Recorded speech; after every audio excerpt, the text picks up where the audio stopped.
Hoje nós vamos estar abordando esse tema, né? Ressurreição em corpos glorificados, né? Nós que ainda estamos, às vezes, fazendo parte de um corpo que ainda não foi despertado, né? Pela palavra da verdade, mas estão ali ainda participando das primeiras obras, né? Das quais foram chamados, né? Em muitas de nossas igrejas hoje em dia, em nossos púlpitos, né? A gente quase não ouve falar sobre ressurreição, né? A gente ouve muito falar hoje em dia sobre a morreu, a alma se desprende do corpo e vai direto para o céu, né? Mas a gente sabe que a proposta de Deus para nós não é exatamente essa. A proposta do Espírito de Deus para nós, por intermédio da Sua palavra, é algo que vai muito além e é muito mais glorioso do que apenas morrer e ir para o céu, né?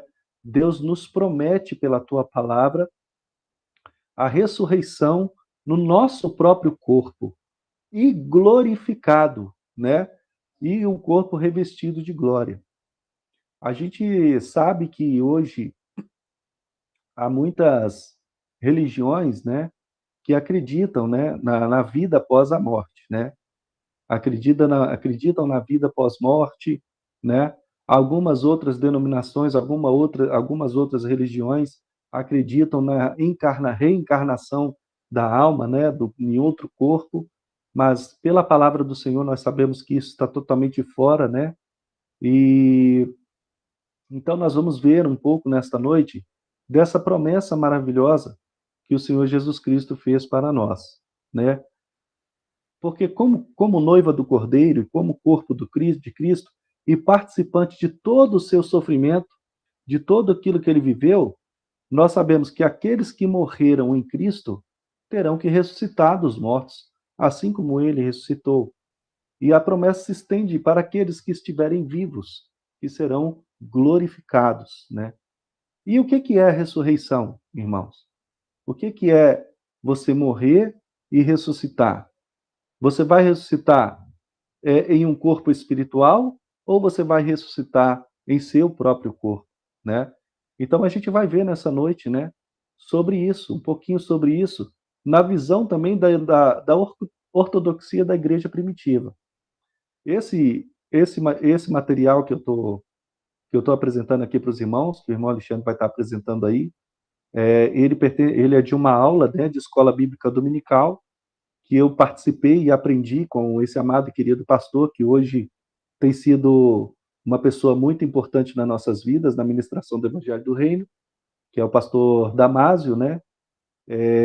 Os irmãos, acho que alguns irmãos ainda não sabem, mas para a glória do Senhor Jesus Cristo, muito em breve eu estarei fazendo parte da igreja do pastor Damásio, só que aqui em São Paulo.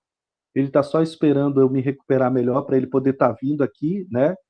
E concretizando, né? Toda a nossa conversa que a gente já teve, né? Então eu não vou ser um pastor desgarrado, um pastor de mim mesmo. Eu vou ter uma liderança, né? E vou, a partir dessa liderança, responder a ela e aprender com ela para poder estar repassando aos irmãos, né? Porque nós, a gente ensina aquilo que a gente aprende, né? E a gente aprende e tem que passar para frente o que a gente aprendeu. Então, é dentro disso que eu pedi, em muitas conversas com o pastor Damásio, e ele tem compartilhado comigo todos os estudos que ele tem dado nas escolas bíblicas dominicais, e eu tinha pedido para ele, pastor, eu quero a oportunidade de poder estar ensinando e repassando para os meus irmãos lá no grupo, isso que eu tenho aprendido aqui com o senhor, porque eu estou tendo que começar uma caminhada cristã novamente, assim como a grande maioria dos irmãos aqui. Por quê?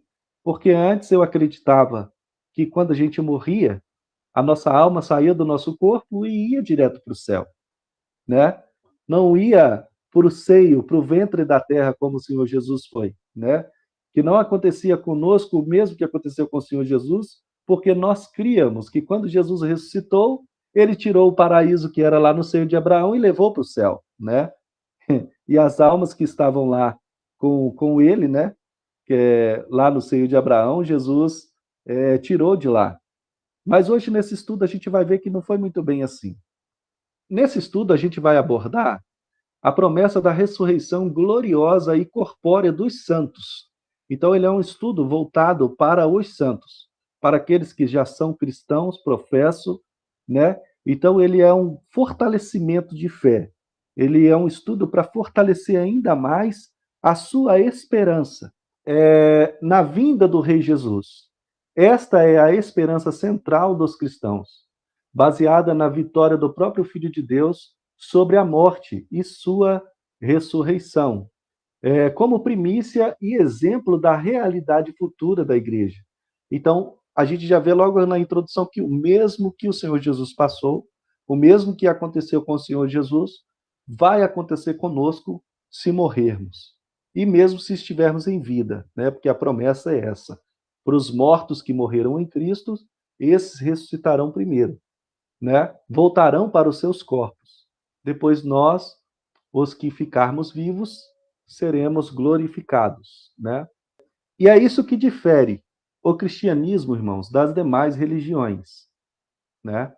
O que difere o cristianismo das demais religiões? O crer, né, na ressurreição do corpo, né, na ressurreição dos mortos, né? As demais religiões projetam uma vida da alma, além túmulo, num paraíso ou dimensão espiritual, sem a matéria da carne, em estado eterno. Diversas religiões creem nisso, né? Diversas religiões creem na vida da alma, né, pós a morte, só que sem o corpo. Mas a própria palavra do Senhor nos mostra que não há vida sem corpo. Você precisa do corpo para viver, né? A alma tem mais sentido no corpo. A vida tem mais sentido quando tem um corpo.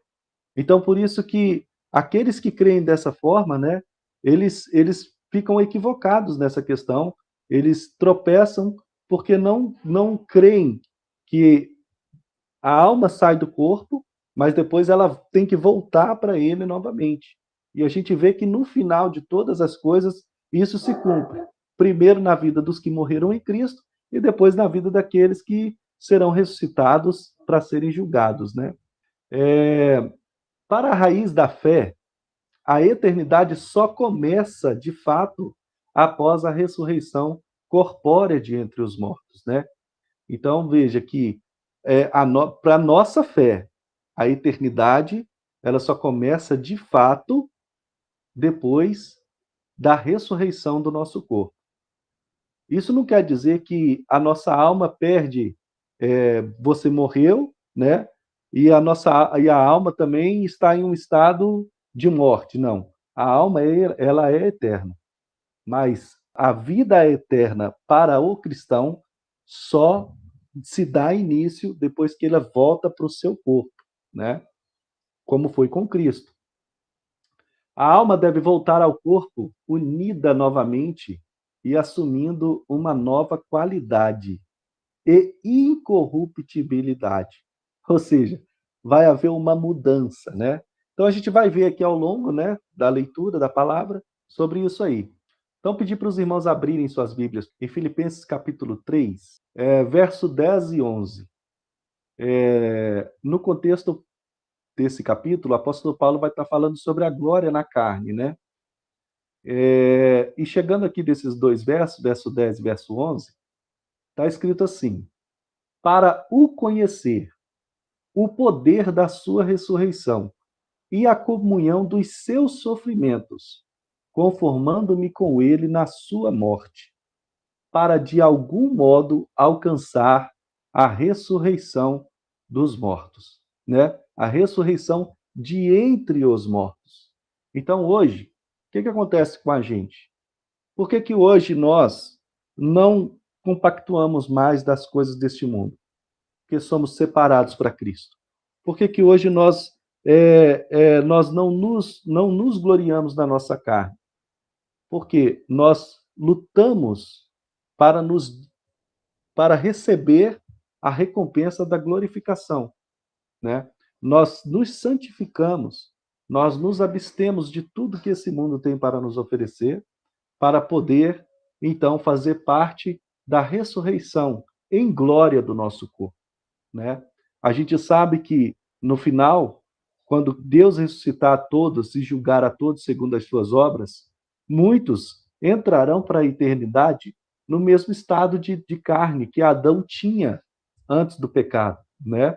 Mas somente a igreja de Cristo ressuscitará em um corpo glorificado, né? Para ser um com Cristo. Por quê? Porque agora, em carne, pelo Espírito de Cristo, nós estamos sendo um com Ele e com o Pai. Por quê? Por causa do Espírito dele que está em nós, por causa do Espírito que ele compartilhou conosco, né? Então nós avançamos no caminho da fé na santidade. O que é a santidade? É a separação das coisas deste mundo, né? De tudo aquilo que nos afasta de Deus. Então nós nos afastamos das coisas que nos afastam de Deus para poder receber essa recompensa, a recompensa de um novo corpo, da ressurreição de entre os mortos. Era o que o apóstolo Paulo estava dizendo aqui aos Filipenses, no capítulo 3. Ele dizia que nele, ele podia se gloriar, nele, na carne dele, porque ele era judeu, legítimo, benjamita, guardião da lei, né? Mas agora ele usa o seu corpo para, no seu corpo, glorificar a Deus, se separar para Deus, para no final, então, em Cristo, receber um novo corpo quando ele, então, ressuscitar de entre os mortos. Então, a gente vê que logo lá, no comecinho, a questão da ressurreição dos mortos já era ensinada, né?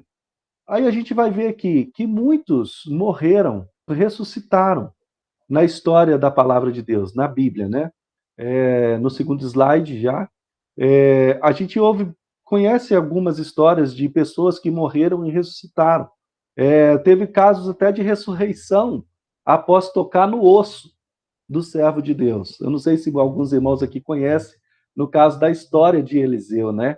Eliseu já estava morto, sepultado, porém, quando alguns soldados estavam indo sepultar um soldado que havia sido morto na batalha, os inimigos daqueles soldados vinham ao encontro deles e quando eles viram aquilo, eles pegaram o morto que estava carregando, né?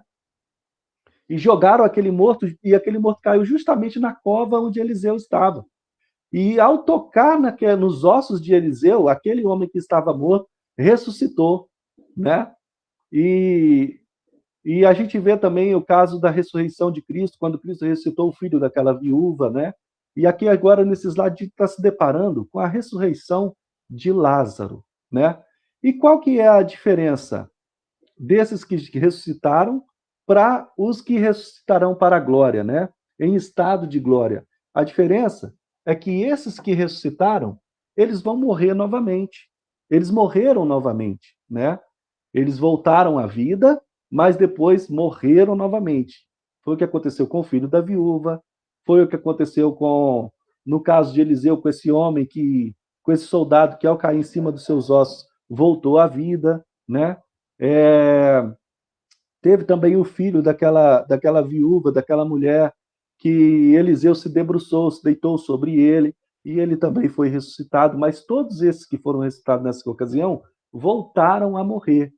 Mas, para nós, quando formos ressuscitados pelo Senhor Jesus Cristo e tivermos voltado ao nosso corpo material, nós não morreremos novamente. Por quê? Porque nós não teremos mais um corpo perecível. Nós teremos agora o mesmo corpo que Cristo tem, que é um corpo de glória, né? A inexorável e terrível realidade da morte assola a humanidade desde os primórdios, sendo ao mesmo tempo um mistério para os vivos, que ignoram como se dá na prática a transição ou a passagem. Por que então muitas pessoas têm medo da morte? Por que será que muitas pessoas têm medo da morte? Muitas pessoas têm medo da morte porque não sabem. Não sabem o que acontece lá do outro lado, né? Não tem ideia do que vai acontecer depois que ela morrer, né? Porque elas pensam assim: nossa, como que é a morte? Será que dói? Será que é frio? Será que é quente? Será que é gelado? Então, o medo da morte é por causa disso aí. Por isso que muitos, né? A gente vai ver que muitos negam que haverá ressurreição. Por que será que muitos negam, né? Os corpos dos mortos, a gente vê, se decompõem e voltam ao pó. Lá em Gênesis 3,19, algum irmão, enquanto eu continuo lendo aqui, pode abrir para ler para mim, por favor? Gênesis 3,19. Com o suor do seu rosto, você comerá o seu pão até que volte à terra, visto que dela foi tirado, porque você é pó e ao pó voltará. Tá vendo? Então, o homem saiu do pó da terra e ao pó da terra ele vai voltar. E é literalmente ao pó. A gente vai ver aqui no decorrer do estudo que há casos, né, de mortos aqui, cremado, devorado, e entre outros, a gente vai ver que para Deus não há impossível, né? Ao pó, do pó você saiu, né? E o pó, como os irmãos aqui que têm aprendido aí um pouquinho sobre o hebraico, sabe que o nome Adão vem por quê? Poeira, né? Adamá, é o pó, né? Sendo que ao longo de milhares de anos não houve registro de volta dos mortos. Somente nas escrituras sagradas enxergamos raros casos de ressurreição, e mesmo assim, tais ressurretos voltaram a morrer posteriormente. O caso de Lázaro, né, como eu estava explicando aqui, Jesus ressuscitou Lázaro dentre os mortos para mostrar o poder de Deus, que não havia limites para o poder de Deus. E ele esperou que 4 dias se passassem para poder ir até lá. E no quarto dia, que era quando já estava até fedendo, já estava em estado avançado de decomposição. Jesus, então, pelo seu poder, pelo poder da sua palavra, pelo Espírito de Deus, ordenou que Lázaro saísse para fora, né? Mas Lázaro não ressuscitou num corpo glorificado. Ele voltou para o seu próprio corpo. A matéria de Lázaro ainda não havia desaparecido, ela ainda estava ali presente, né? E voltou para o seu corpo ainda mortal, diferente do corpo que ao final receberemos, que é um corpo imortal, como o corpo do nosso Senhor Jesus Cristo. No entanto, o Filho de Deus, Jesus, veio ao mundo pregando a ressurreição dos mortos, né? Jesus veio ao mundo pregando a ressurreição dos mortos, atribuindo a si mesmo o senhorio sobre a morte e assumindo a autoridade da ressurreição, né? João capítulo 11, versículo 25, né? Jesus disse, né? Eu sou a ressurreição e a vida. Quem crê em mim, ainda que morra, viverá. E todo o que vive e crê em mim não morrerá eternamente. Crês isto? Jesus estava fazendo essa pergunta para Marta, né? Estava indagando ela, né? Jesus estava falando para ela: eu sou a ressurreição e a vida. Eu tenho o poder de ressuscitar e de dar a vida. E ele pega e mostra isso para elas e para todo o povo que estava ali, quando ele chama Lázaro para fora. E o mais interessante é: todo o que vive e crê em mim não morrerá eternamente. Ou seja, ele não ficará morto para sempre. Ele não ficará preso na condição de morte por causa do pecado eternamente. Ele viverá. Ele vai viver. Ele vai ressuscitar. Ele vai voltar ao seu próprio corpo, mas em um corpo de glória. Vai voltar a ter carne, mas um corpo glorificado, assim como o mesmo corpo que o Senhor Jesus Cristo recebeu quando o Pai o ressuscitou, né? E Jesus, ele é o dono da vida. Ele tem a chave da morte e a chave do Hades está na mão dele, né? E ele deu a vida dele para que nós tivéssemos a mesma esperança de também ter vida, ainda que nós viéssemos a morrer. E era essa crença, era baseado nessa fé que muitos de nossos irmãos primitivos entregavam as suas vidas, não se importavam em perder a sua própria vida, seja queimado, seja degolado, seja devorado por animais, né? Eles não se importavam, né? alguns deles iam por martírio ainda louvando. Por quê? Porque a base da fé deles era tão sólida de que Cristo os ressuscitaria, que eles entregavam a sua vida, eles criam realmente nisso, né? Avançando aqui mais um pouquinho, a gente sabe que na linhagem dos judeus, né, há dois grupos, né? Os saduceus e os fariseus, né? Os saduceus não crê na ressurreição dos mortos, mas os fariseus já creem, né, na ressurreição dos mortos. Aí os saduceus, um dia, eles tentam pegar Jesus numa cilada, né? Eles tentam armar uma cilada para tentar pegar Jesus dela e confrontar ele com relação ao assunto da ressurreição. Aí, olha só, eles baseados na lei, né? Eles pegam e começam a questionar Jesus. Os judeus do grupo dos saduceus rejeitavam a ideia de ressurreição literal e tentaram pegar Jesus, indagando-lhe por meio de uma charada, né? Como seria esta ressurreição? Vamos dar uma lida ali em Lucas, né? Capítulo 20, versículo 27 ao 38. Olha só para vocês verem a astúcia desses irmãos, né? Desses saduceus. Chegando algum dos saduceus, homens que diziam não haver ressurreição,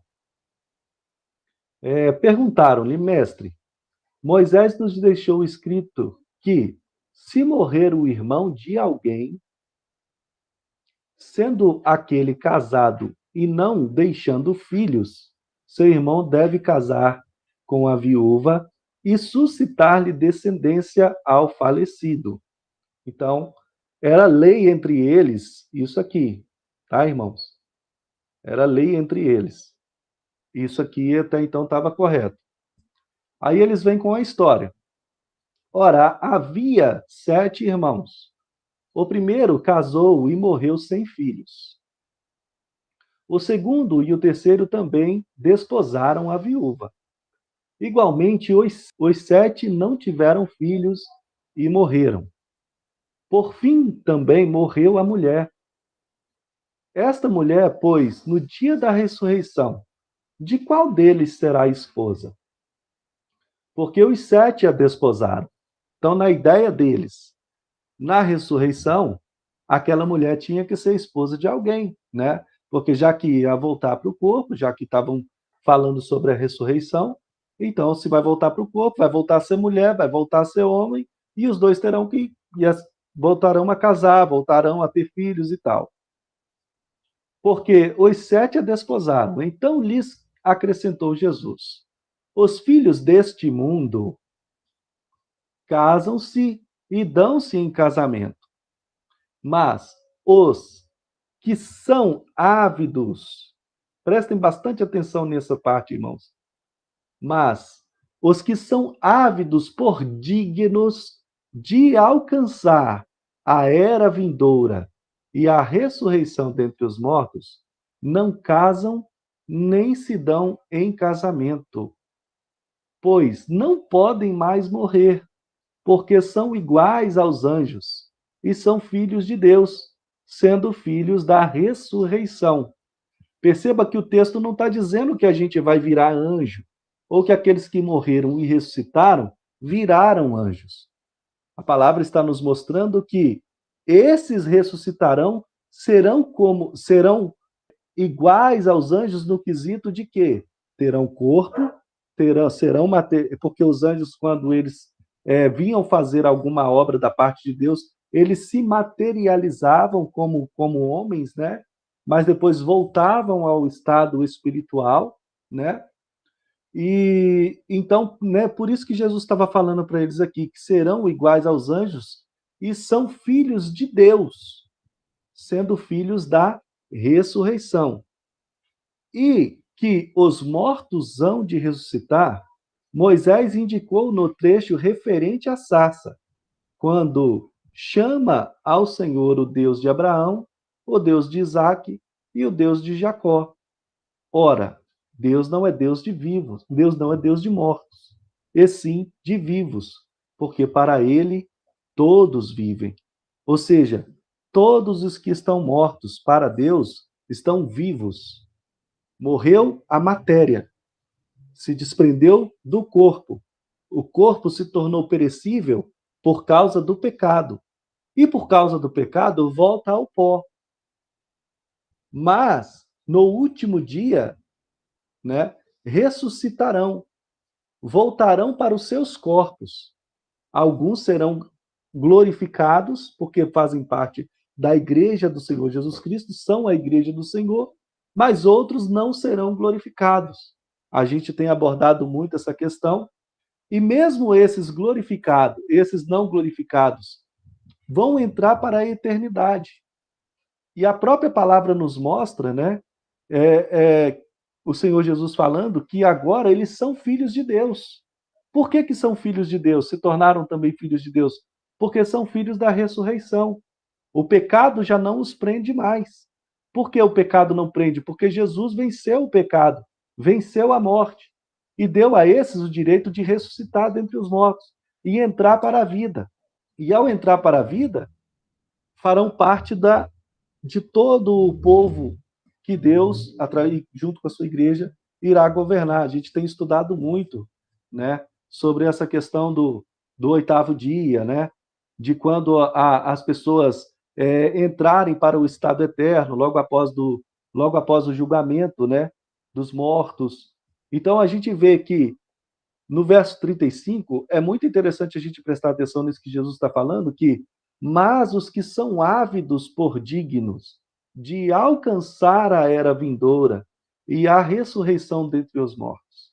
Então, é apenas para os que são ávidos de alcançar. A proposta é essa.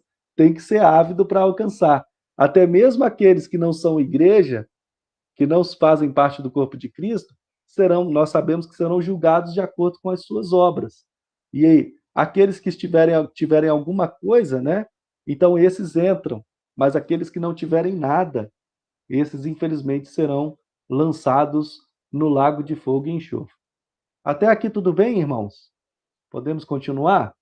O apóstolo Paulo asseverou que sem ressurreição não há base para viver a fé, e todos estaríamos perdidos sem redenção.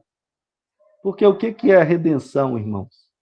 Hoje nós estamos sendo redimidos dos nossos pecados, né? A gente luta, a nossa luta cotidianamente é contra o pecado, é contra a prática do pecado, né? Deus nos reveste de poder, Deus nos enche de poder, mas o vaso é de barro. Então isso nos mostra que há uma fraqueza na carne.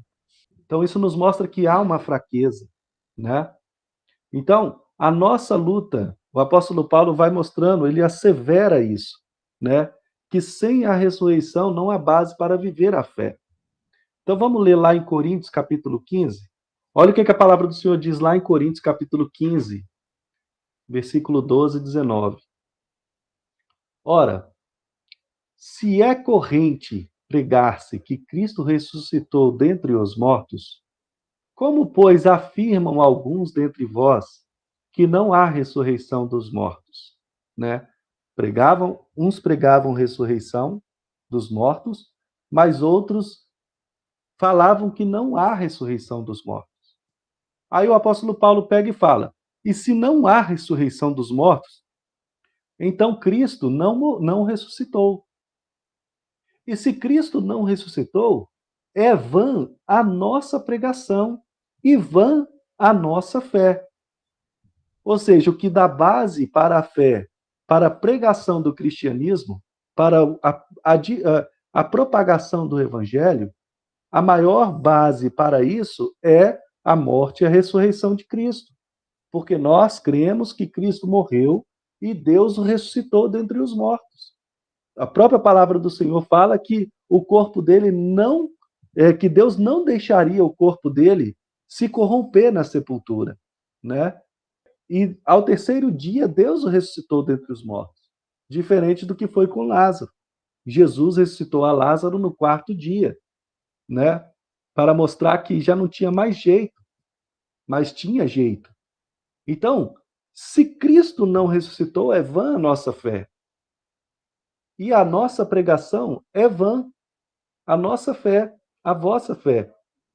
E somos tidos por falsas testemunhas de Deus, porque temos asseverado contra Deus que ele ressuscitou a Cristo, o qual ele não ressuscitou. Se é certo que os mortos não ressuscitam. Ou seja, a gente fica asseverando contra Deus por quê? Porque a gente está pregando que Deus ressuscitou Cristo dos mortos, quando na verdade não ressuscitou. Ressurreição dos mortos, né? Então a gente está asseverando contra Deus. A gente está dizendo que Deus fez algo que não fez, Paulo estava falando aqui. Porque se os mortos não ressuscitam, também Cristo não ressuscitou. E se Cristo não ressuscitou, é vã a vossa fé. Paulo volta a falar. E ainda permaneceis nos vossos pecados. Ou seja, só há remissão do pecado através do derramamento de sangue de Cristo. E só há confirmação através da sua ressurreição. E ainda mais, os que dormiram em Cristo pereceram. E se a nossa esperança em Cristo se limita apenas a esta vida, somos mais infelizes de todos os homens. Por que Paulo estava falando isso aqui? Porque muitos dentre eles ali estavam querendo gozar a vida, estavam querendo desfrutar da vida desse mundo, da vida que esse mundo tem para oferecer. Alguns gregos chegavam a dizer, né? A gente vê um ditado grego que diz assim: comamos e bebamos, porque amanhã morreremos. Ou seja, se a nossa vida se limita a esses 80 anos, ou 70, ou 60, e depois disso não tem mais nada, acabou, morreu, já era, então vamos beber, comer e viver regaladamente, né? Vamos viver do jeito que der, até chegar ao nosso fim. Chegou o fim, acabou, não tem mais nada. Mas não, há uma ressurreição.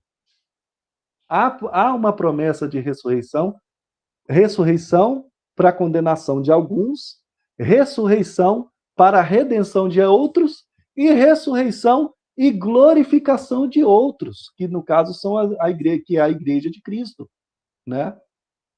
Essa é a promessa de voltar ao seu antigo corpo, a promessa de voltar a viver, né? Voltar à vida, né? Olha só a fé primitiva como que era, ó. Sofremos os últimos tormentos e nos alegramos de morrer, pois cremos que Deus nos ressuscitará por meio de seu Cristo e nos tornará incorruptíveis, impassíveis e imortais. Esse bispo, né, é o Justino Marte com diálogo, né? Diálogo com o Trifão. Olha só que maravilha a fé desses irmãos. O jeito que esses irmãos criam, foi o que eu falei um pouquinho mais acima. Eles tinham tanta certeza, né, de que Cristo morreu e ressuscitou dentre os mortos, e de que eles também seriam ressuscitados dentre os mortos, que ele fala aqui, né? Ele fala: sofremos os últimos tormentos e nos alegramos de morrer, ou seja, morrer para eles era uma alegria. O próprio apóstolo Paulo fala: olha, combati o bom combate, completei a carreira, guardei a fé. O próprio apóstolo Paulo, que ele estava sendo oferecido por libação. Nós também estamos sendo oferecidos por libação, só que hoje nós não sofremos como os nossos irmãos primitivos sofreram, como os apóstolos de Cristo sofreram, e deram a vida para defender a fé que eles tinham, a fé de que Cristo havia morrido, mas ressuscitado. A fé de que Cristo, ao ressuscitar, deu também a eles a promessa de ressuscitarem também, e de serem um com Cristo em corpo glorificado, né?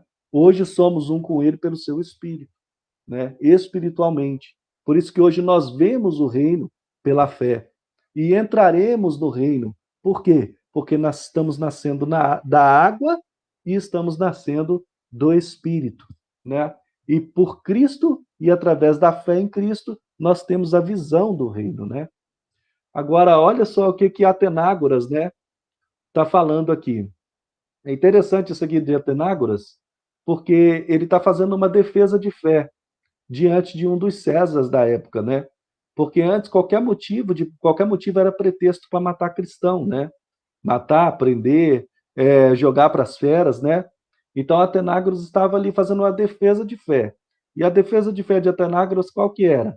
Se para alguém parece pura charlatanice que um corpo apodrecido, desfeito e desaparecido torne a organizar-se, não poderia, por parte daqueles que não creem na ressurreição, imputar-nos maldade, mas ingenuidade. Ou seja, se eles não creem como a gente, se na verdade nada disso existe, então eles não podem falar que a gente é mau, e sim ingênuo, porque nós cremos que há ressurreição, que os corpos, que o nosso corpo vai voltar a viver. Mas se eles não creem, eles não podem julgar que a gente é mau, mas sim ingênuo, se na verdade isso não existe realmente. De fato, se nos enganamos a nós mesmos com essas razões, não causamos prejuízo a ninguém. Ou seja, ele está defendendo aqui que a forma deles creem não causa prejuízo a ninguém, né?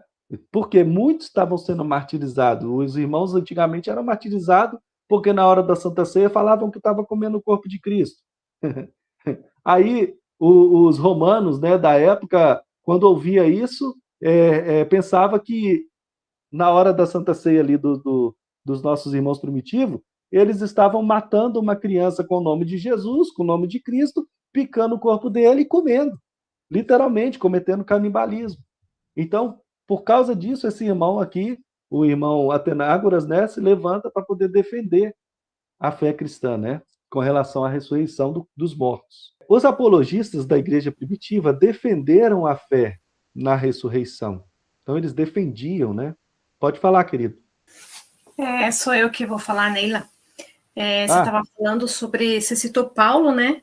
Que da parte do viver para ele era o morrer para ele era lucro, né? Que ele fala, né? E eu lembrei que lá em Filipenses ele fala isso, né? Ele fala assim que para ele viver é Cristo, morrer é lucro. Só que ele fica num dilema aqui, né? Ele fala assim: caso continue vivendo no corpo, terei fruto do meu trabalho e já não sei mais o que escolher. Estou pressionado dos dois lados, desejo partir e estar com Cristo, o que é muito melhor. Contudo, é mais necessário, por causa de vocês, que eu permaneça no corpo. E esse, na verdade, é um pensamento do cristão, né? A gente quer estar com Cristo, a gente quer que ele volte logo, a gente quer até morrer, né? Porque é muito melhor, né? Com certeza. Mas, porém, a gente também tem uma vontade, uma sede de estar ensinando e passando essa palavra maravilhosa para as pessoas, né? Então, é um dilema, acho que, de todo cristão. É verdade. Infelizmente, para alguns que quer ser arrebatado antes da hora, eles se esquecem até da própria família, né? Porque eles pensam assim: eu estou salvo, eu cuidei da minha salvação, eu me esforcei para ser salvo, agora, se você não se esforçou, o problema é seu. Eu já ouvi isso da boca de muitos irmãos. Eu mesmo já cheguei a falar isso, a declarar isso com a minha própria boca. Eu cheguei a declarar que, eu estou cuidando da minha salvação. Se fulano não está cuidando, o problema é dele com Deus depois. Então, assim, a esperança do cristão é essa. Por que Paulo tinha e agia dessa forma? Porque realmente ele via a necessidade de que a obra tinha que avançar, mas ao mesmo tempo ele estava cansado, né? Porque o tanto que Paulo sofreu, só através dos seus compatriotas, ele foi, parece que, açoitado 5 vezes, né? Ele levou 5 vezes esse texto de 39 chibatadas. Sim. Entende? Então, ele sabe que partindo e estar com o Senhor era melhor, por quê? Porque daí todo esse sofrimento desse corpo ia passar. Todo esse sofrimento que ele tinha no corpo, até mesmo as tentações, acabariam.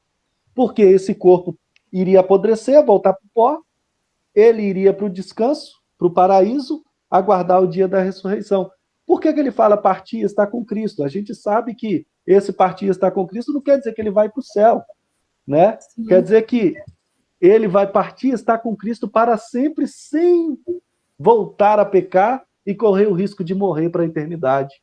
Maravilhoso isso, né? Sim. Entender essa visão, né? E quando a gente...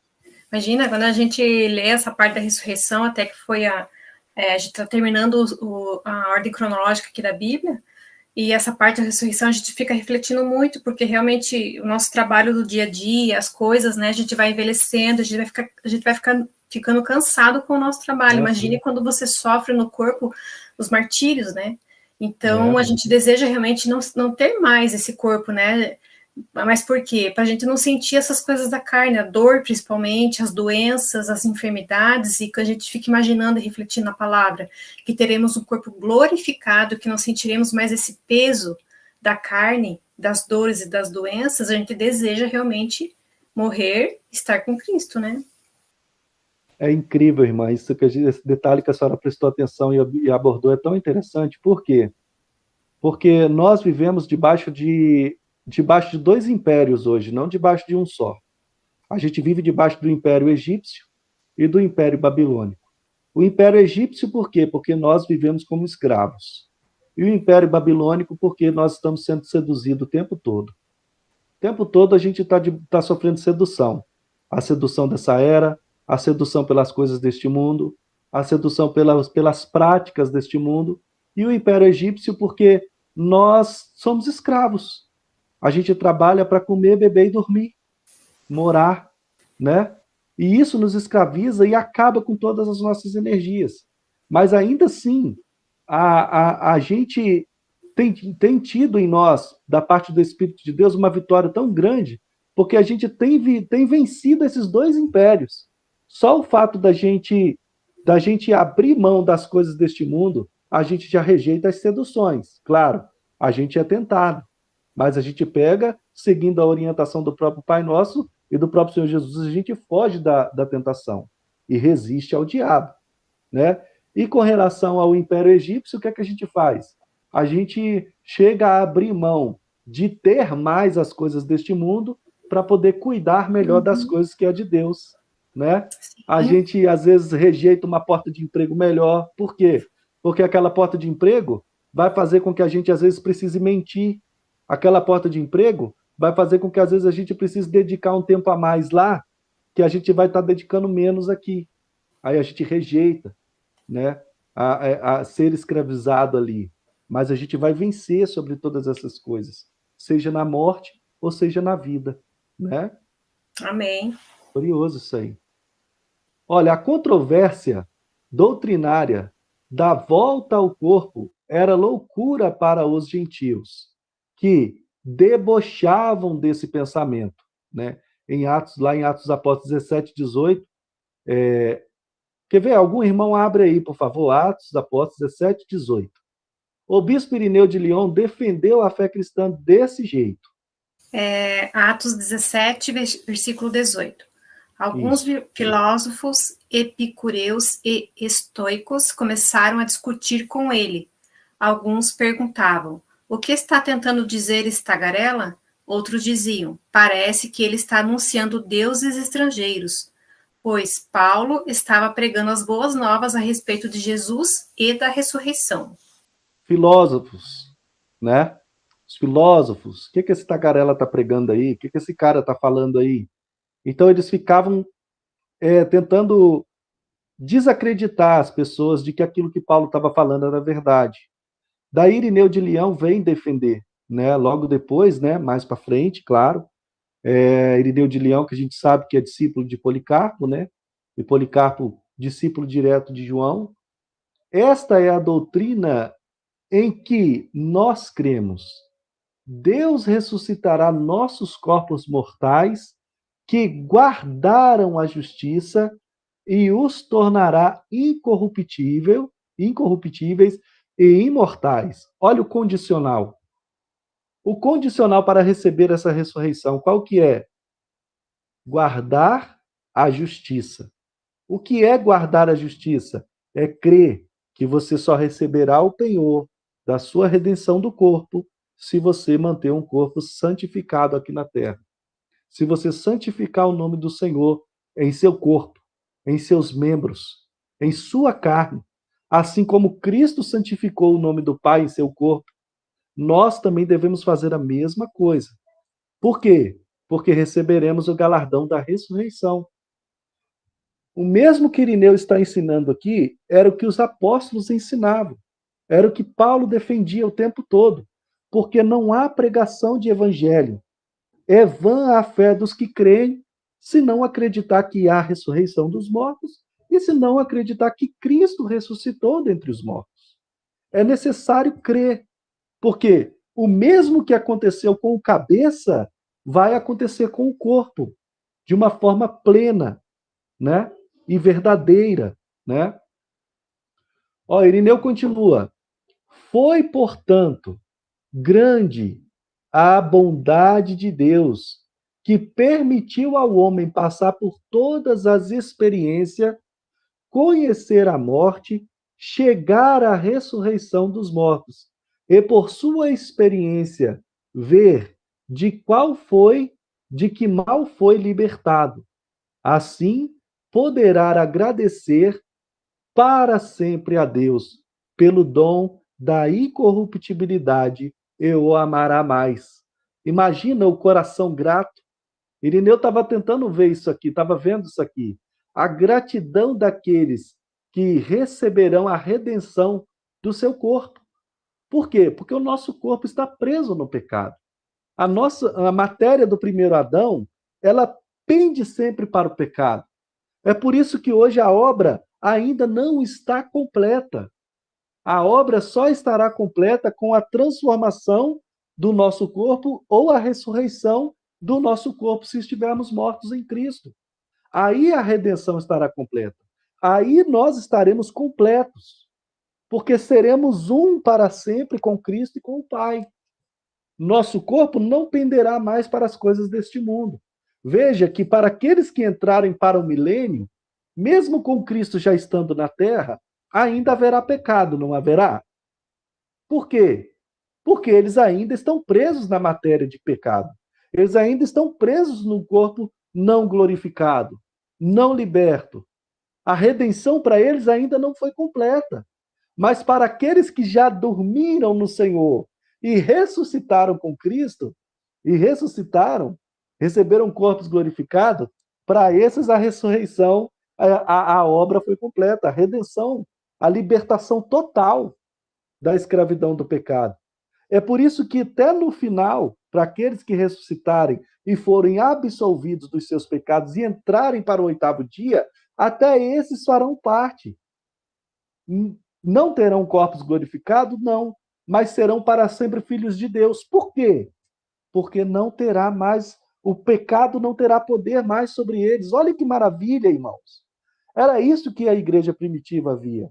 Era isso que os apóstolos viam e tentavam passar para nós. E é isso que nós devemos ter fé e acreditar e passar adiante. Que nós não ficaremos para sempre nesse estado de pecado. Nós não ficaremos para sempre em uma condição pecadora, presos nela. É por isso que neste momento não há ninguém no céu, a não ser Cristo. Por quê, irmãos? Que mesmo todos os nossos pecados terem ido sobre Cristo no madeiro, porque somente Cristo está no céu hoje. E não há mais ninguém lá com ele. Porque ele venceu o pecado na morte. Ele foi fiel até a morte. E mesmo na hora da morte, ele não deixou de fazer a vontade do Pai. E ele venceu a morte por isso. Por isso, hoje, ele está em um local de honra, em um lugar de honra à destra do Pai, gozando, compartilhando com o Pai do mesmo trono, da mesma autoridade, do mesmo poder, né? Do mesmo governo. Porque Cristo venceu o pecado no seu corpo. E por ele ter vencido, nós também temos que vencer. Mas só que nós só alcançaremos a redenção do nosso corpo no último dia. Até aqui tudo bem? Irineu de Lyon, mais uma vez, amados. Olha que maravilha. Esse texto aqui é tremendo, ó. Irineu continua um tema, tá? Desprezam o poder de Deus e não prestam atenção à verdade os que olham para a fraqueza da carne e não consideram o poder daquele que a ressuscita da morte. Com efeito, se ele não vivificasse o que é mortal e não levasse à incorruptibilidade o que é corruptível, deixaria de ser poderoso. Tá vendo? Se Deus não tivesse poder para fazer isso aqui, que Irineu está falando, né? Se Deus não fizesse isso aqui, ele deixaria de ser o Deus Todo-Poderoso. Mas devemos constatar que ele é poderoso em todas estas coisas. E a nossa origem nolo deve dar a compreender, pois foi tomado um pouco de lodo da terra. Foi tomando um pouco de lodo da terra que Deus modelou o homem. Irineu está mostrando aqui, falando agora da criação do homem. Tomando um pouco de lodo da terra, Deus pegou e formou o homem. Ora, é muito mais difícil e incrível que tenha feito existir do nada ossos, nervos, veias e todos os elementos que constituem o organismo humano, dando-lhe o ser, criando-o animal, vivo e racional, do que constituí-lo. Quando, depois de criado, se tenha decomposto na terra, de fato, aquele que no princípio e quando quis, fez o que não existia, com maior razão, querendo, pode ressuscitar os que já tiveram a vida concedida por ele. Irineu está falando aqui, não há limites para o poder de Deus. Se do lodo, se do barro, ele fez o homem, e ali do nada era um boneco de barro, e dentro daquele boneco de barro passou a existir ossos, nervos, veias, músculo, pele, órgãos. Se o Deus que teve o poder de do nada fazer tudo isso, muito mais no final ele fará novamente. Por quê? Porque no final o que não existia já existiu. Já veio à existência. Olha que maravilha, irmãos. Vamos pensar aqui numa gravidez. Uma gestante, né? Uma mulher quando engravida. Olha que maravilha.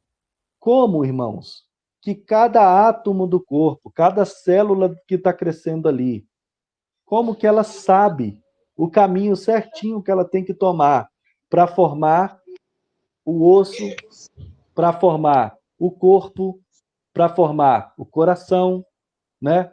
Para formar todos os demais órgãos, né? O próprio Deus é que dá a origem de tudo isso, é ele que forma. O salmista mesmo fala, né, que quando a minha substância ainda era informe, mas o Senhor deu forma, né? Quando eu ainda era apenas uma substância, apenas uma sementinha, o Senhor foi lá e fez tudo. A gente vê lá em Salmo 139, né, o salmista declarando que Deus é quem deu a forma a ele no ventre da mãe. Deus tem o conhecimento. Então veja que na formação ali, e será que Deus não vai ter o poder de no final, né, fazer a mesma coisa? Ao ressuscitar a gente dentre os mortos, ao trazer a gente de volta à vida, de volta ao nosso próprio corpo, mas agora um corpo de glória. Estou vendo o rostinho da irmã Gisete. Paz, irmã Gisete. A senhora... Muito bom ver a senhora, viu? Deus abençoe. A gente vai entrar em uma parte muito maravilhosa agora, que é quando a gente vai falar sobre a visão do Vale de Ossos Secos, né? O maior questionamento é como reconstituir novamente os ossos, nervos, órgãos, pele, aos corpos decompostos. Então, como, irmãos? O corpo já se decompôs, né? Quando o pastor Damásio estava dando essa aula, né, lá na Escola Bíblica Dominical, ele falou sobre a questão dos pais que já morreram no passado. Adão. O que tem de Adão hoje espalhado pela terra? O que tem de Noé? O que tem de Abraão, de Ló, de Jó? Não tem mais nem a poeira do osso, né? Não tem mais. Já se fundiu com a terra, já é um só com o barro da onde ele foi tirado, né? Então, como reconstituir tudo isso de novo? É por isso que essa palavra muitas vezes não entrava na cabeça das pessoas. Mas só que eles não conseguiam compreender por que os nossos pais primitivos, os apóstolos, compreendiam a questão da ressurreição em corpo glorificado. Porque eles conheceram o poder de Deus.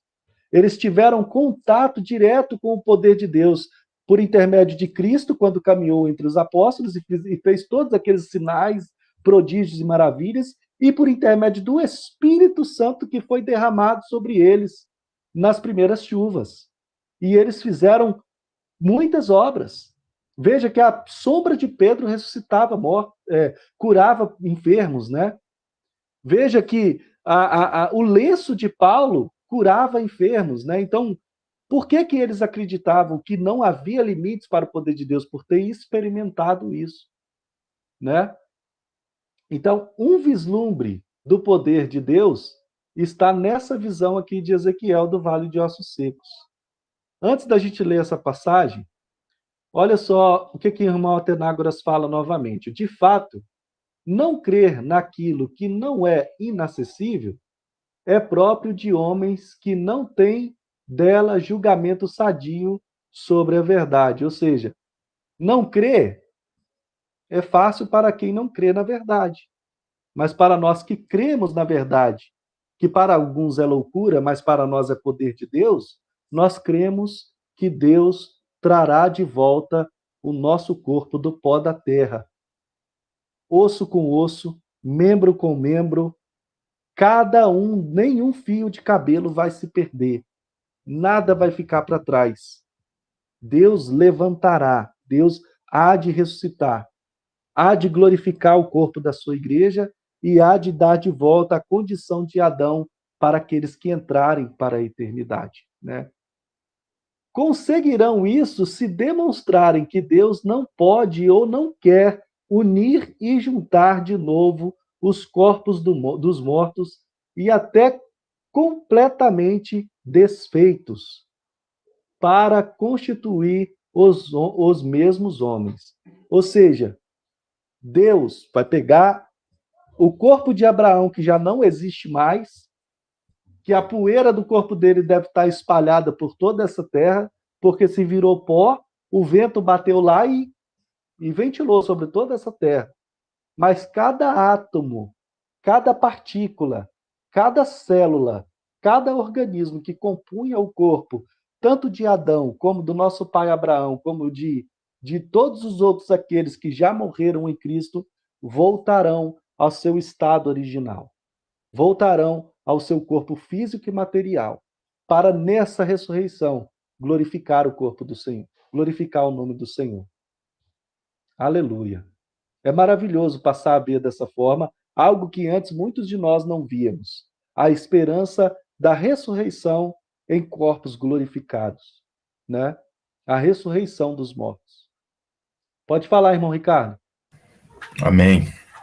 É importante salientar, irmãos, acerca de um sofisma que está aumentando aí no mundo, em decorrência de palavras que muitas denominações estão aceitando, estão recebendo, de judeus ortodoxos, de que a profecia dos ossos secos se cumpriu em 1948. Infelizmente, isso tem aumentado, tá? E nós precisamos propagar a verdade acerca dessa profecia, que ela está em consonância com a continuidade de Ezequiel 37, a partir do verso 15, onde tem a junção das duas varas, a junção aí da casa de Israel com a casa de Judá, apontando para a restauração das duas casas de Israel, apontando para este Israel celestial, apontando aí para a igreja. Então, nós precisamos, sempre que nós depararmos com situações assim, e o Senhor com certeza vai nos dar oportunidade e cenários para estarmos colocando por terra barreiras que o inimigo está levantando em muitas denominações. Infelizmente, esse sofisma aí, muitos, né, estão acolhendo aí o que os judeus falam, porque muitos judeus ortodoxos têm uma palavra bastante cheia de conhecimentos, de doutrinas deles, que vai envolvendo as pessoas, e as pessoas não tendo a palavra de Deus no coração devidamente, acabam absorvendo essas coisas, e tantas outras passagens dos profetas que eles estão encaixando como que se isso já estivesse acontecendo neste Israel que nós estamos enxergando. Então, nós precisamos combater esse sofisma que tem crescido nesses últimos anos aí. Amém. É muito boa essa abordagem que o senhor fez, né, irmão Ricardo? Porque a gente vê até mesmo, né, agora, recentemente, pastores como João Ribes Palharim e outros pastores que muitas pessoas os seguem, né? Tem até mesmo aquela mulher lá de Israel, né, que eles estão dizendo que também é uma profecia lá de Ezequiel sobre as águas, né? Sobre a vida voltando, né, ao Mar Morto e tal, que essa profecia já tem se cumprido agora, né? E a gente sabe que essa profecia, na verdade, das águas que vai sair lá do templo, que vai curar toda a terra, né? A gente sabe que só pode se cumprir no milênio, né? Quando Cristo vier na sua glória, né? E passar a reinar sobre essa terra. E tem muitos acreditando nisso aí, do que até impressionado com os peixes que têm surgido em águas que antes não tinha peixes, né? Aí quem nos garante que para que essa mentira se espalhe, que foram próprios homens que foram lá e fizeram essas coisas acontecer, colocaram esses peixes lá, fizeram alguma coisa para aquelas árvores que antes eram secas voltar a dar folhagens verdes, né? Porque não pode, é só no templo de Ezequiel, com Cristo restaurando Jerusalém e toda a terra, que essas profecias estarão se cumprindo. E dentro disso que o senhor falou, irmão Ricardo, é igual essa profecia do Vale de Ossos Secos que o senhor falou, né? Essa que a gente vai ler agora. Ezequiel 37, né? Do verso 1 ao 10, né? Veio sobre mim a mão do Senhor, e ele me levou pelo Espírito do Senhor, e me deixou no meio de um vale que estava cheio de ossos, e me fez andar ao redor deles. Eram muito numerosos na superfície do vale e estavam sequíssimos. Então veja que Ezequiel, né, em espírito foi levado, né, até esse vale de ossos, e ele faz uma observação: os ossos estavam sequíssimos, né? O que é um osso sequíssimo? É sinal que nem tutano tinha mais dentro dele, irmãos. Eram ossos secos mesmo, secos, secos. Então o Senhor perguntou para Ezequiel: Filho do homem, acaso poderão viver estes ossos? Respondi: Senhor Deus, tu o sabes. Disse-me ele: Profetiza a estes ossos e dize-lhes: Ossos secos, ouvi a palavra do Senhor. Assim diz o Senhor Deus a estes ossos: Eis que farei entrar o Espírito em vós e vivereis. E porei tendões sobre vós, farei crescer carne sobre vós estenderei pele, e porei em vós o Espírito e vivereis. E sabereis que eu sou o Senhor. Então profetizei, segundo me fora ordenado. Enquanto eu profetizava, houve um ruído, um barulho de osso que batia contra ossos, e se juntavam cada osso ao seu próprio osso, ao seu osso. Olhei, e eis que haviam tendões sobre eles, e cresceram as carnes, e se estendeu a pele sobre eles, mas não havia neles espírito.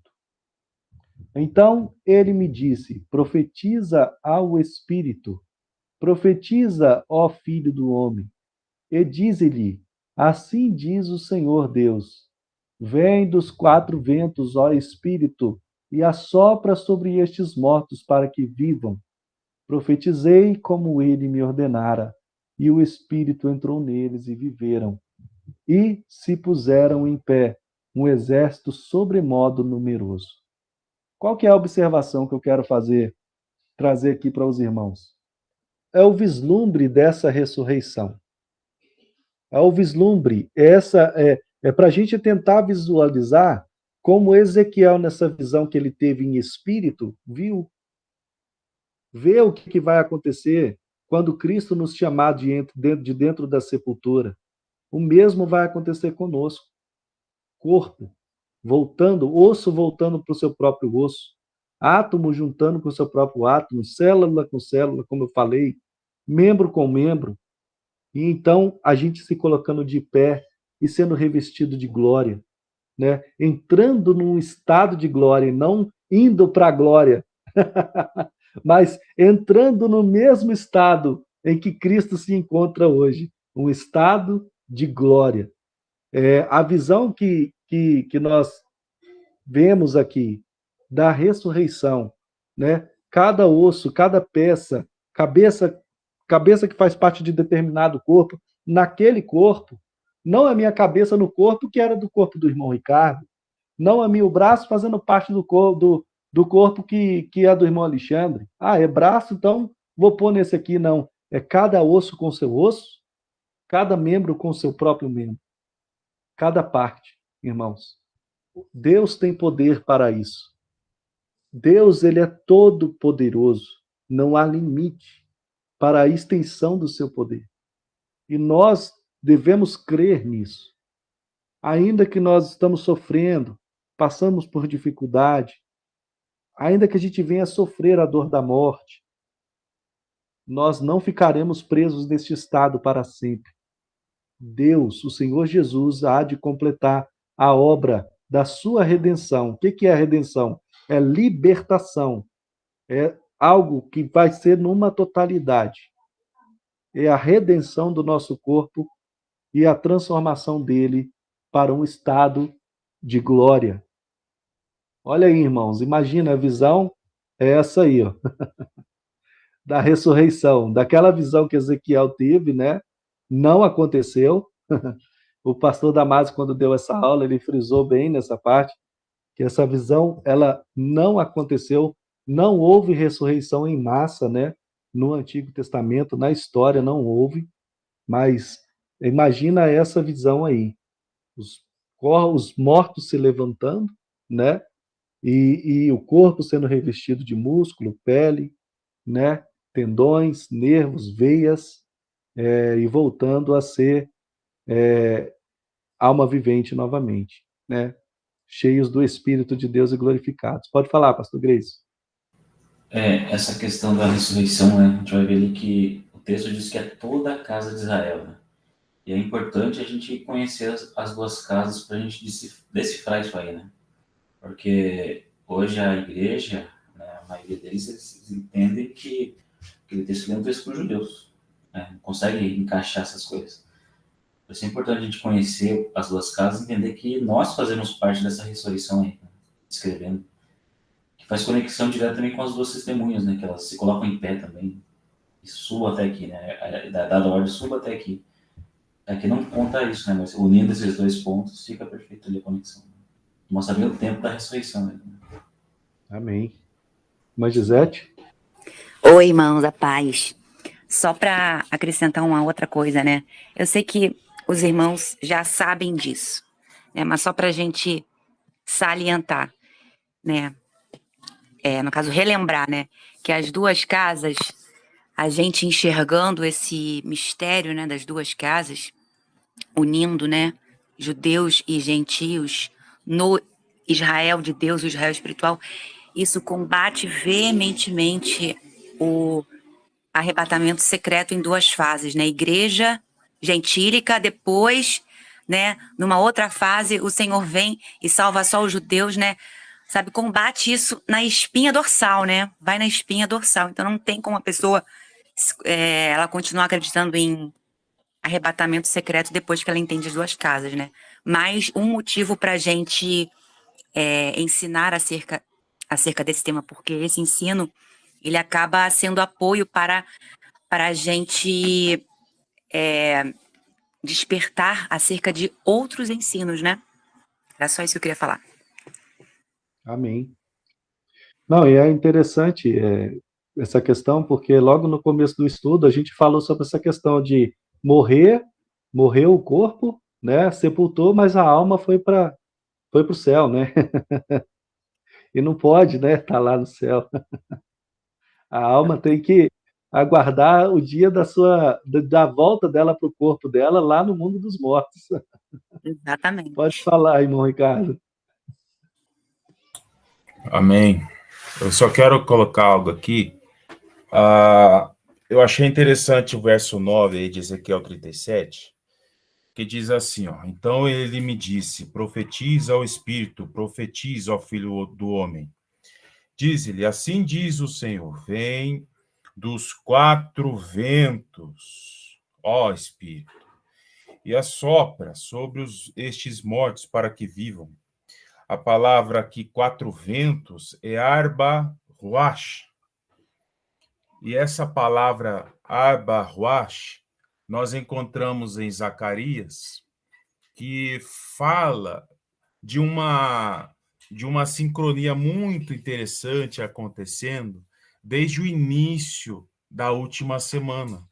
Vai acontecer um selamento, o Senhor vai chamar os 144 mil, eles vão cumprir um ministério. Então, nós temos aí o entendimento acerca das 2 testemunhas, esse ministério acontecendo, e vai envolver o quê? A ação dos 4 cavalos na primeira metade da semana. Perceba que as 2 testemunhas estarão profetizando com sinais e maravilhas. Eles vão declarar, profetizar, e o céu vai corresponder àquilo que eles estarão profetizando. Por isso que envolve os 4 cavalos, que vai envolver cada querubim chamando cada cavalo, não é à toa, porque os 4 querubins estão ao redor do trono. Isso vai relacionar com a obra do Senhor através das 2 testemunhas, através da igreja na primeira metade da semana. Então, existe uma associação, uma conexão muito forte dos 4 cavalos com as 2 testemunhas, com a igreja gloriosa. Ela vai ser protagonista neste cenário. E por que eu falo dos 4 cavalos? Porque em Zacarias 6, verso 5 diz: estes são os 4 ventos do céu, arba ruach. E Daniel 7, verso 2 diz que os 4 ventos do céu agitavam o grande mar, arba ruach. Ou seja, existe um trabalhar do Senhor de agitar o grande mar, de agitar todo esse sistema, de expurgar as bestas, as feras, e a besta, na última semana, de revelar o mistério, revelar o que estava aí oculto e que vai se manifestar, o mistério da iniquidade na metade da última semana. Existe aí um trabalhar de Deus envolvendo este povo selado para um propósito. E toda essa conexão, essa relação do povo de Deus na última semana, ela vai se consolidar nesta ocasião aqui, no arrebatamento. Amém. Por isso que o Senhor menciona em Ezequiel 37, fala assim, é como se ele estivesse falando, olha, toda essa obra que eles realizaram nesta última semana vai fechar com chave de ouro. Vem, ó Espírito, os 4 ventos do céu, que estavam com os santos desde o início da última semana, realizando sinais e maravilhas. Vocês, sim, os 4 espíritos, vocês vão participar, vão estar junto para o arrebatamento, vocês vão ali e o Espírito, ele sopra, ele vai, ele chama, ele traz novamente à vida os santos, os servos, os valentes, a igreja gloriosa. E nós tivemos aí o podcast recente acerca dos cavalos, e que nós entendemos que estes cavalos que o Senhor Jesus estará montado e também os santos estarão montados, não são cavalos conforme nós entendemos naturalmente, mas são seres espirituais. E quando olhamos nas escrituras do Antigo Testamento, nós percebemos que tem a aparência de querubim. Então, essa associação dos 4 querubins, os 4 cavalos, envolvendo o povo de Deus na última semana, isso é glorioso, isso é lindo demais. Então, eu vejo muito sentido chamar os 4 ventos aqui nesta ocasião da ressurreição. E tudo isso que o senhor está falando aí, na hora que o senhor começou a falar, começou a passar o filme, né? Na cabeça da gente, quando vier a palavra de ordem, né? Subir para aqui, né? Subir para aqui, né? Sopra o vento dos quatro cantos da terra, colocam de pé as testemunhas que foram martirizadas, né? Ressuscitam ela em corpos glorificados, vai até as regiões desertas e também transforma o corpo daqueles que ainda estão vivos, né? Porque convém que primeiro os mortos sejam ressuscitados e depois os vivos sejam glorificados. E depois de acontecer tudo isso, vem a voz subir para cá e todos sobem numa nuvem, né? Diante dos olhos dos povos da terra. Então, não vai ser nada oculto, né? Não vai ser nada escondido, vai ser algo que demonstre o total poder que Deus tem. Tudo aquilo vai mostrar para eles, vocês rejeitaram passar por isso. Agora vocês estão vendo e vai vir juízo, mais juízo ainda sobre a vida de vocês. Aguarda só mais um pouquinho, né? E eles verão, os povos da terra verão, se colocarem sobre os seus pés aqueles que eles mataram, aqueles de quem eles tiraram a vida. Por isso que o Senhor Jesus nos deixa algo interessante na sua palavra, não temeis ao homem que tem o poder de matar o corpo, mas temei aquele que tem o poder de matar, de pegar o corpo e a alma e lançar no lago de fogo, né? De lançar no inferno, né? Então é muito, muito, muito boa essa colocação que o senhor fez, irmão Ricardo. Já estamos chegando no final, irmãos. Olha só, esse é mais um texto de Atenágoras, né? E para mim hoje, irmãos, é muito gratificante, né? Porque que eu tinha pedido a Deus, né, a oportunidade de trazer esse estudo para os irmãos aqui do grupo, né? A princípio eu ia estar ministrando esse estudo lá com os irmãos lá do grupo Evangelho do Reino, mas ter a oportunidade de ministrar tanto para eles que estão aqui presentes, quanto para os irmãos aí do Sul também é maravilhoso, porque esses textos antes não faziam parte da minha trajetória. Eu não sabia nem quem era. E às vezes só por falar que eram textos que estavam presos na mão do catolicismo, muitos de nós já não dá valor só por falar assim, não faz parte do cânon sagrado, então não tem nada a ver com a Bíblia. Mas muito pelo contrário, tem sim. Estão fora da palavra, por quê? Porque haveria o tempo certo para que esses textos viessem ao nosso conhecimento, para então, junto de toda a obra que Deus tem feito, despertar o seu remanescente, despertar a sua igreja que está dormindo, manter acesa da chama daquele que está acordado e despertar aqueles que estão presos no estado de sono, né? Para não haver nenhuma ponta solta. Deus ele é tão perfeito que nesses últimos dias ele tem nos dado conhecer dessas grandezas que estavam ocultas até então aos nossos olhos e muitas vezes nós desprezamos só por não fazer parte da palavra do Senhor, do cânon sagrado que nós temos acesso, dos 66 livros, né, da nossa Bíblia.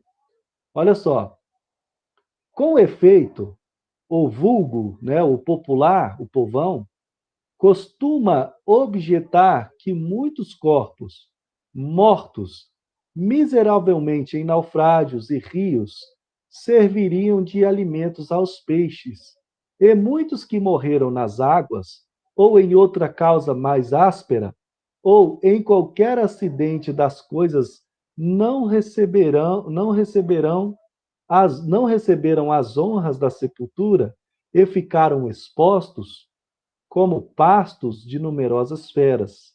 Presta atenção no que ele está dizendo.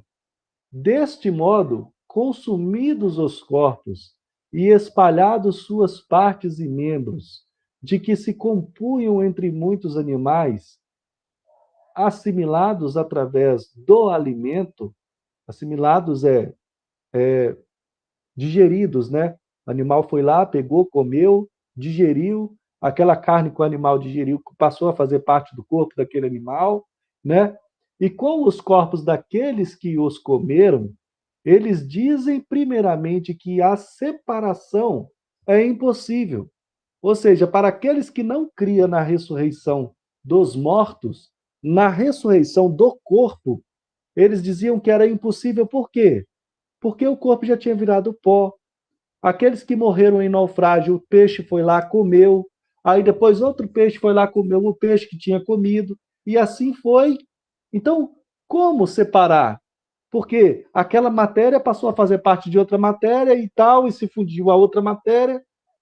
Ou seja, eles tentavam limitar o poder de Deus, a grandeza de Deus, por causa desses questionamentos que ficavam na cabeça. Porque para eles era impossível. Na visão dessas pessoas vulgar, do popular, que não cria no poder e na manifestação do Espírito de Deus, da glória de Deus, para eles era impossível. Né? Porque não conheciam, não criam. Né? A partir de tudo isso, estabelecem conforme pensam que a ressurreição é impossível, pois os mesmos membros não podem ressuscitar em diferentes corpos. Foi o que eu falei aqui ainda agora. Né? A minha cabeça, por exemplo, no dia da ressurreição, não pode vir no corpo do irmão Ricardo. Né? Por quê? O que pertence ao irmão Ricardo é o corpo dele.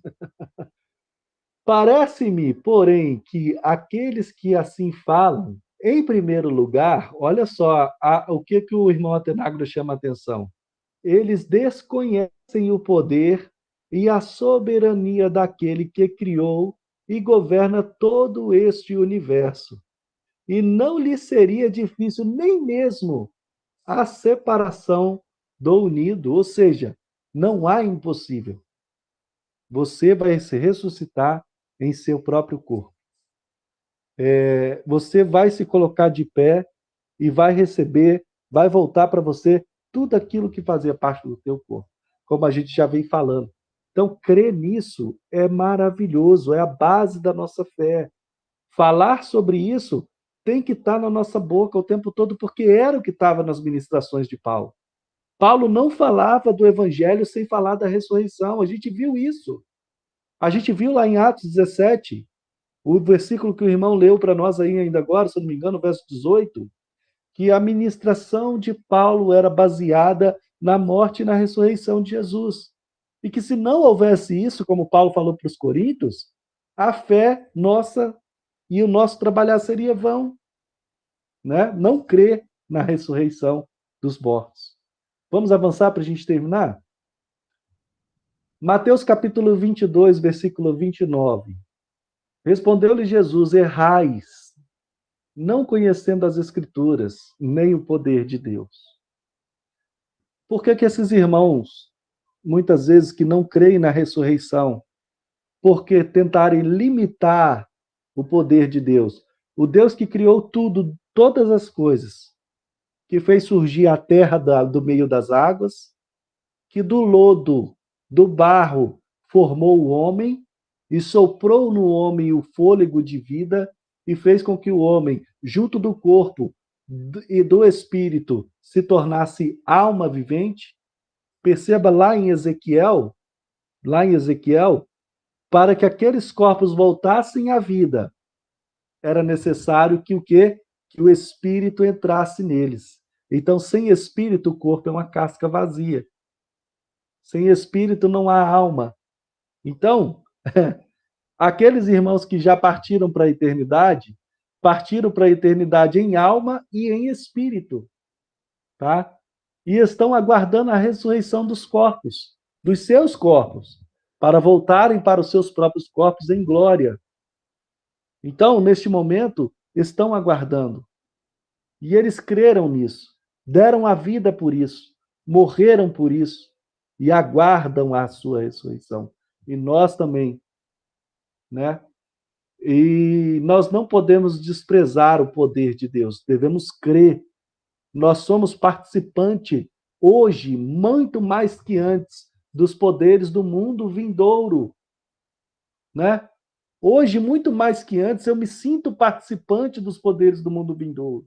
E eu acredito que se mais irmãos nossos, antigamente, de alguns muitos anos atrás, tivessem recebido tivessem abrido o coração e tivessem entendido essa palavra que hoje nós amamos e recebemos em nossas vidas, talvez não teriam se desviado nem apostatado da fé. Por quê? Porque seriam, assim como nós, participantes de toda a plenitude da palavra de Deus e dos poderes do mundo vindouro, né? É por isso que na vida de muitos se cumpre o que está escrito lá em Hebreus capítulo 6.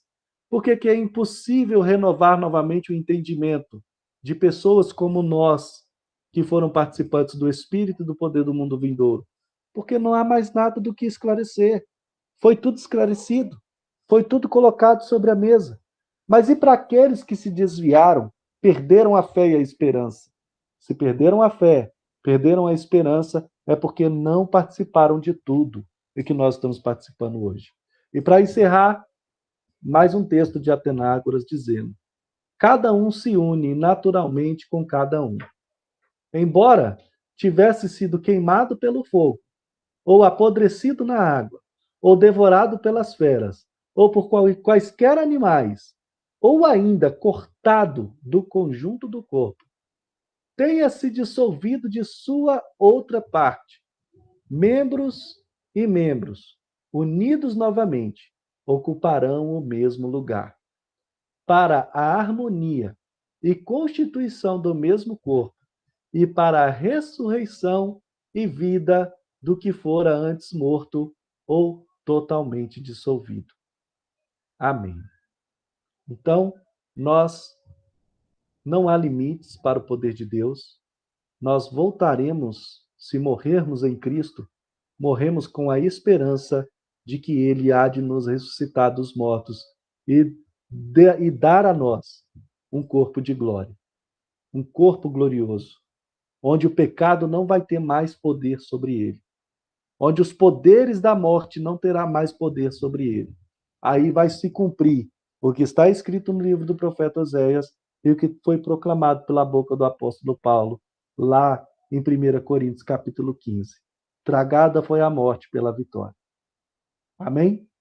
Deus abençoe a vida de todos em nome de Jesus.